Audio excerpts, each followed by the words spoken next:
తల్లిదండ్రుల్ని పట్టించుకోని ఉద్యోగులకు సర్కారు షాక్ ఇచ్చింది. ఇక నుంచి ఉద్యోగుల ఖాతాల్లోంచి నేరుగా తల్లిదండ్రుల ఖాతాల్లోకి 10,000 వెళ్ళేటట్టు ఒక బిల్లును తీసుకొచ్చింది. మరి ఈ పేరెంట్స్ భరోసా బిల్లు దీని మీద ఉద్యోగులు ఏమనుకుంటున్నారు? మాట్లాడదాం. ఉద్యోగ సంఘాల నాయకులు అలాగే సీనియర్ విశ్లేషకులు భుజంగరావు సార్ మనతో ఉన్నారు. సార్ నమస్తే. నమస్తే అమ్మా. సార్, తల్లిదండ్రుల భరోసా బిల్, ఈ బిల్లు నిజానికి అవసరమా? మన రాష్ట్రంలో ఎంతవరకు అవసరం? విచిత్రంగా ఉందమ్మా.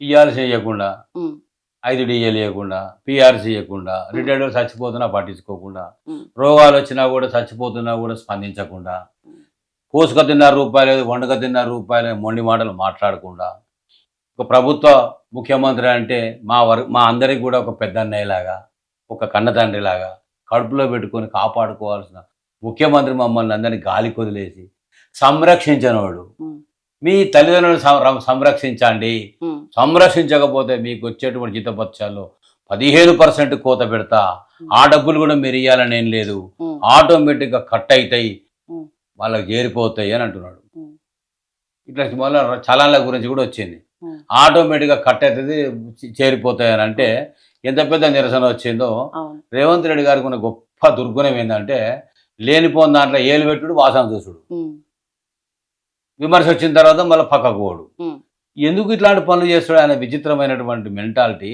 మా ఉద్యోగులు ఉపాధ్యాయులు అనుకుంటున్నారు. ఉమ్, నేను పొద్దున వాకింగ్ పోతే ఇక్కడ పక్కన అన్నమని బాగానే తెచ్చిండే, 15% కట్ చేయమని చట్టం బాగానే తెచ్చాడు, బుద్ధిమంతుడు సీఎం. ఉమ్, అసలు ఈయన తల్లిదండ్రులు ఆడుంటారని మనం ఎన్నడూ చూడలేదు. ఉమ్, మరి ఏమన్నా బువ్వ పెట్టి మంచిగా చూసుకుంటుండా లేదా మనకి తెలియపాయ, మనకి వెరకలేకపోయా అని అంటే, ఇక అక్కడ ఉండేటువంటి నలుగురులో పెట్టినోడు అయితే గిరెందుకు తీసుకొస్తాడు, ఆయన చూడలేదు కాబట్టి నాలాగా వీళ్ళందరూ కూడా అట్నే ఇబ్బంది పెడతారేమో అనేటువంటి అనుమానంతో ఈ చట్టం తెచ్చి మన నెత్తి మీద రుద్దుతున్నట్టుంది అని అంటున్నాడు. అంటే ఇప్పుడు 15% కట్ అయితే ఇంట్లో ఉన్నటువంటి పిల్లలు ఉమ్, 15% కట్ అయి నీ అయ్యమ్మకు పోతున్నది కొడుక, నువ్వు వచ్చే జీతం ఎంత, నీకు ఇక నీకు పెట్టి ఉడతాడుగా, నిన్ను చూసి ఉడతాడుగా, పో మీ అయ్యమ్మ దగ్గరనే ఉండిపో అని పరిస్థితి ఏర్పడి ఇట్లా పంచాయతీ పెట్టే పని ఇది. ఉమ్, తల్లిదండ్రులు అమితంగా ప్రేమిస్తారమ్మా పిల్లల్ని. పిల్లలకు చదువు చెప్పించి, విద్యాబుద్ధులు చెప్పించి, వాళ్ళ జీవితం అంతా దారపోసి పిల్లల భవిష్యత్తు కోసం కష్టపడిన తల్లిదండ్రులు ఎవరు? ఉమ్, ఆ తల్లిదండ్రులు చూడని బిడ్డలు ఎంతమంది అమ్మా? నువ్వు ఆడపిల్లవు కదా, ఉమ్, మీ తల్లిదండ్రులు కష్టం వస్తే చలించకుండా స్పందించకుండా ఉంటావా? నా తోబుట్టు 4 ఉన్నారు ఆడపిల్లలు. ఉమ్, ఇయ్యడు ఆడపిల్లల్ని అమితంగా అభిమానిస్తా, ఇష్టపడతా. నా తల్లి 4 సంవత్సరాల వయసులో నా తల్లి పోయింది, నా తండ్రిని ప్రేమించిన. అలా నాలాగా మీలాగానే కాదు, సమాజం లోపల వేలాది లక్షలాది మంది, అనేక మంది తల్లిదండ్రులను సంరక్షణ చూసుకుంటా ఉన్నారు. మరి చాలా ఆస్తి మంది తగాల దగ్గర సార్, కోట్ల రూపాయల- తగాదాలని మీరు అంటున్నారు, చాలా మంది ఏకంగా కేసులు పెడుతున్నారు. పేరెంట్స్ పిల్లలు మమ్మల్ని సరిగా చూసుకోవటం లేదు, బుక్కడి బువ్వ వేయట్లేదు మాకు అని చాలా మంది పేరెంట్స్ కేసులు పెడుతున్న పరిస్థితి. మరి ఈ బిల్లు చాలా హెల్ప్ అవుతుంది కదా వాళ్ళకి. ఎవరికి? ఎవరైతే ఇప్పుడు పిల్లల చేతిలో తీవ్ర దారుణంగా అసలు ఒక బువ్వడు కూడా కనీ పెంచి, ఇందాక మీరు అన్నట్లు విద్యాబుద్ధులు చెప్పించి మంచి మంచి జాబ్స్ లో సెటిల్ చేసిన తర్వాత కూడా తల్లిదండ్రుల్ని పట్టించుకోని పిల్లలు చాలా మంది ఉన్నారు. దానికి ఉదాహరణగానే ఎన్నో కేసులు కూడా నమోదవుతున్న పరిస్థితి. వృద్ధ తల్లిదండ్రులు పిల్లలను మనం పట్టించుకోవట్లేదు, మేము రోడ్డున పడ్డామని కేసులు పెడుతున్న పరిస్థితి. మరి ఈ బిల్లు ఉపయోగమే కదా వాళ్ళకు. ఏ బిల్లు తెచ్చినా, ఏ చట్టం తెచ్చినా ఉద్దేశం బాగుంటుందేమో, బాగుండదని చెప్పట్లేదు. ఉమ్, దుర్వినియోగం మాత్రం 90% అవుతుంది. ఉమ్, ఇప్పుడు 498 ఉమ్, యాంటీ డౌరీ చట్టం వచ్చింది. ఉమ్, ఎంతమంది వేధించారమ్మా నా ఆడపిల్లల మగవాళ్ళని? ఇబ్బందులు, హింసలు పడి ఎవరికి బయట చాలామంది చెప్పుకోరు. ఉమ్, అట్లాగని మగవాళ్ళంతా బుద్ధిమంతులు అని చెప్పి అనుకుంటాము. ఆడపిల్లల్ని హింస పెట్టి అనేక రకాలుగా వేధించే మగవాళ్ళు బోలెడు మంది ఉన్నారు. అవును. సమాజం అంతా ఎప్పుడు ఒకే రీతిగా ఉండదమ్మా. అవును. తల్లిదండ్రులను చూసే పిల్లలు ఉన్నారు, ఉమ్, చూడని పిల్లలు ఉన్నారు. తల్లిదండ్రులు పిల్లల్ని ఇష్టపడే వాళ్ళు ఉన్నారు, పిల్లల్ని ద్వేషించే వాళ్ళు ఉన్నారు. ఉమ్, ఈ రకరకాలు ఉంటారు సమాజంలో. కానీ నిర్బంధంగా ఒక చట్టం తెచ్చి కట్ చేయడానికి రేవంత్ రెడ్డి ఎవరండి? ఉమ్, నాకు వచ్చే జీతంలో నా తల్లికి ఏం తీయాలి, నా తండ్రికి ఏం తీయాలి, నా భార్యకి ఏం తీయాలి, నా పిల్లలకి ఏం ఖర్చు పెట్టుకోవాలి? అది నా స్వేచ్ఛ కదా. వ్యక్తిగత స్వేచ్ఛను హరించి, ఒక ఆస్తి హక్కును హరించి నీ చేతుల్లోకి తీసుకొని చట్టం చేసి కట్ చేసి వాళ్ళ చేతుల్లో పెడతా అంటే నేను పంచాయతీ పెట్టినట్టే ఇది. ఉమ్, అంటే తాను కన్న తల్లికి బోబెట్టనోడు ఉమ్, పినతల్లికి బంగారు గాజులు చేపించినట్టు నాకు ముచ్చట ఇది. ఉమ్, నేనేమంటున్నా అంటే మంచిది రేవంత్ రెడ్డి గారు, ఎవరికి రాని గొప్ప ఆలోచనలు, అద్భుతమైన ఆలోచనలు నీకు ఎక్కడ వస్తాయో? జూబ్లీ హిల్స్ ప్యాలెస్లు వస్తాయా?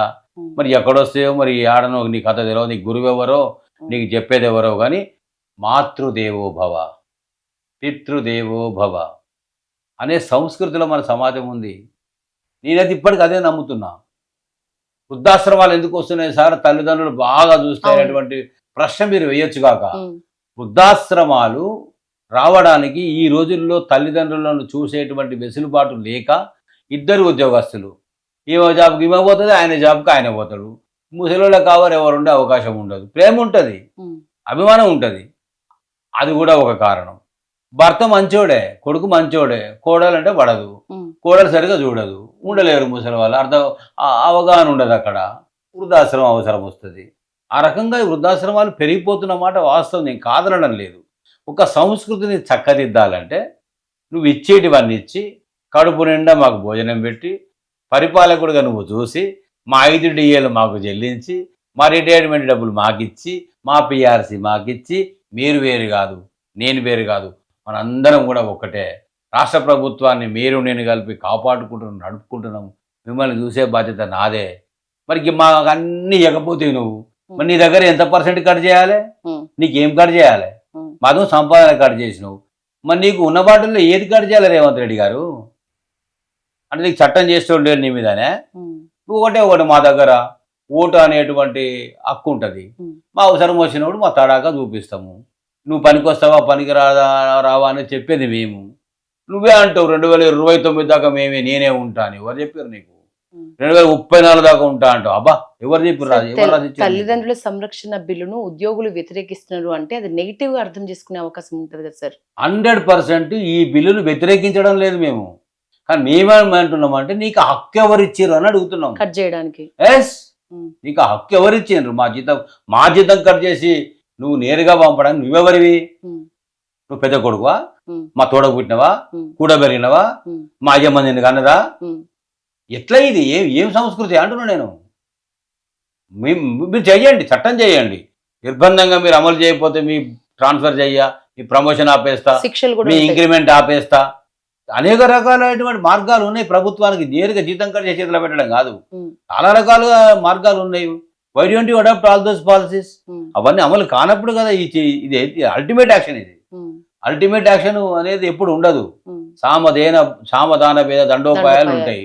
నువ్వు మొదలని కట్ చేసి చేతిలో పెడతా అంటే మాకు మీ అన్ని 420 హామీలు చెప్పినావు, 6 గ్యారంటీలు చెప్పినావు, 2000 పెన్షన్ అబ్బకు తాతకి 4000 చేస్తా అన్నావు, ప్రతి మహిళకి 2500 ఇస్తా అన్నావు, ఫ్రీ బస్సు పెట్టి ఆడవాళ్ళని కాపురం చేయనియట్లే, భర్త ఒక మాట అనగానే బస్సు ఎక్కుతుంది అవగారెడ్డి వీక్తుంది, 10-15 రోజుల దాకా ఆమె రావడమే లేదు.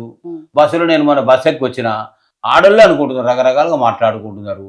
అవసరం ఉన్న కాడికి అవసరం లేని కాడికి మనం అందరం పోతున్నాం, ఫ్రీ బస్ ఉంది కాబట్టి అనుకుంటున్నారు. భర్త దగ్గర 30 రూపాయల టికెట్ 60 రూపాయలు అయింది, భార్యకు ఫ్రీ. ఇద్దరు 2,000 లెక్క చేసుకుంటూ ఇద్దరి దగ్గర తీసుకుని అర్థమవుతుంది వాళ్ళకు. అంటే ఈ రకంగా అన్ని నువ్వు ఎగ్గొట్టిన వాళ్ళు జనం అంతా అనుకుంటున్నారు, అబ్బో ముఖ్యమంత్రి గారు తల్లిదండ్రుల దీవెన ముసలోళ్ళ దీవెన మంచిగానే ఉండాలని చెప్పి చట్టం తెచ్చిండు, బోబెట్టమంటుండు. మరి పెద్ద కొడుకు అనుకొని మనం ఓటేస్తాం కదా, 4,000 పెన్షన్ మనకి ఇవ్వకపాయే, 2,500 పెన్షన్ ఇవ్వకపాయే, మనకి ఏ చేసి రైతు బంధు సగం ఎగ్గొట్టబట్టే, రుణమాఫీ కాకపాయే, మద్దతు ధర సన్న ఓట్లకే ఇచ్చే, మరి ఎన్ని రకాల తులం బంగారం దిక్కే లేకపాయే, మరి అన్నీ ఇస్తానని కదా పెద్ద కొడుకు లాంటి కేసీఆర్ను వదిలేసి రేవంత్ రెడ్డి మాయమటలు నమ్మి ఓట్లేస్తాం కదా. మరి ఇవన్నీ మనకి ఎగ్గొట్టిన ఆయన మన పోరగాల జీతం కట్ చేసి మనకి ఇస్తానంటున్నాడు. ఇది ఎక్కడ ముచ్చట చిత్రంగా ఉంది అని ముచ్చట పెడుతున్నారు పల్లెటూళ్ళ. మరి దాన్ని ఎట్లా అర్థం చేసుకోవాలి?